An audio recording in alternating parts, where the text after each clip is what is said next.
ফটিকছড়ি হাজারিগিল বনপ্রাণী অভয়ারণ্য চা বাগানে আমরা ঘুরতে গেছিলাম গতকাল ঘোরার পর আমরা এখানে যখন গানের আড্ডা বসি তখন আমাদের কিছু ভালোবাসা মানুষের সাথে দেখা হয়ে যায়। এখানে যখন আমরা গানের আড্ডা বসি এক পাশে ছিল চাঁদ আর আরেক পাশে আমাদের গানের আড্ডা ছিল। হ্যালো এভরিওয়ান, আসসালামু আলাইকুম, welcome to my official Facebook page. কি অবস্থা সবাই? আশা করি সবাই অনেক বেশি ভালো আছেন। আমিও আছি আলহামদুলিল্লাহ ভালো। এখানে আমরা একটু আসছিলাম চা বাগানে ঘোরার জন্য।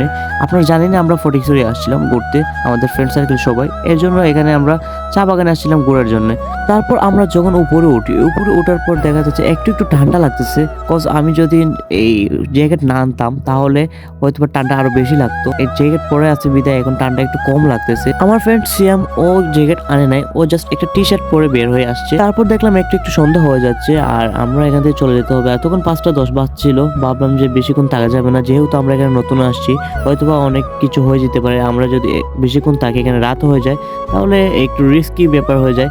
এর জন্য আমি সবাইকে বলছিলাম যে এখন চলে যাবো, এখন আর বেশিক্ষণ আড্ডা দিব না, কারণ আজকে আমরা এখানে ফার্স্ট টাইম আসছি, এর জন্য একটু ভয় কাজ করছিল। তারপর সাইম বলতেছে ও বাসা নাকি চলে যাবে।